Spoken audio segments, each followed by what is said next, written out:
Une semaine dense, des décisions lourdes, un pays qui avance coûte que coûte. Retour express sur l'essentiel de l'actualité de la semaine écoulée. On ouvre ce journal à Dédougou. Le Premier ministre Rim Talba Jean-Emmanuel Ouedraogo a présenté ses civilités au chef de canton Sa Majesté Massin. Un message de reconnaissance pour son rôle dans la prévention de la paix et de la cohésion sociale dans la région du Banqui. Et ce n'était qu'une étape.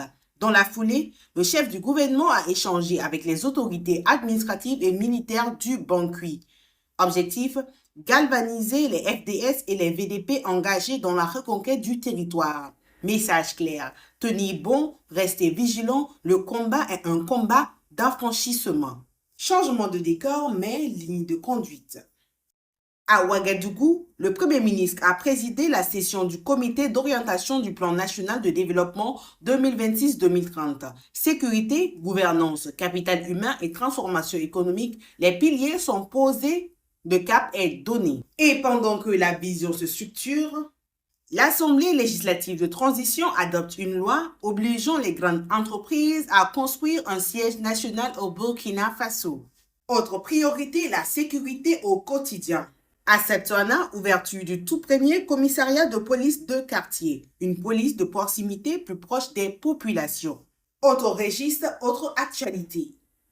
Le Comité national d'organisation du pèlerinage annonce l'ouverture de la plateforme Hadj Burkina en 2 phases dès le 3 janvier.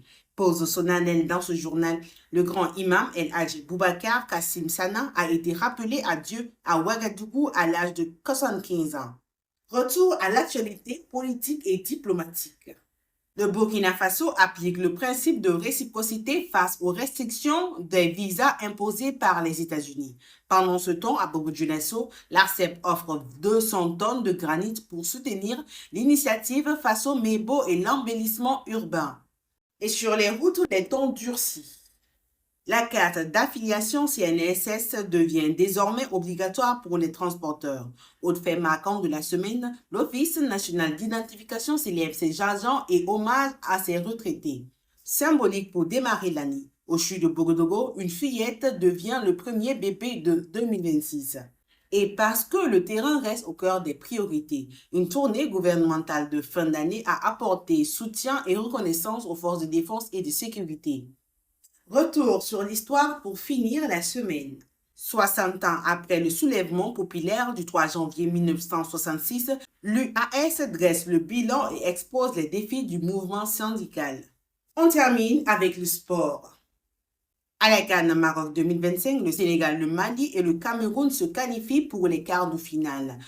Rendez-vous mardi pour connaître le sort des étalons du Burkina Faso. Une semaine lourde, des signaux forts et une année 2026 qui démarre son temps mort. C'était Retour sur Actu avec Burkina 24, le meilleur média en ligne. Restez connectés et bonne journée à vous.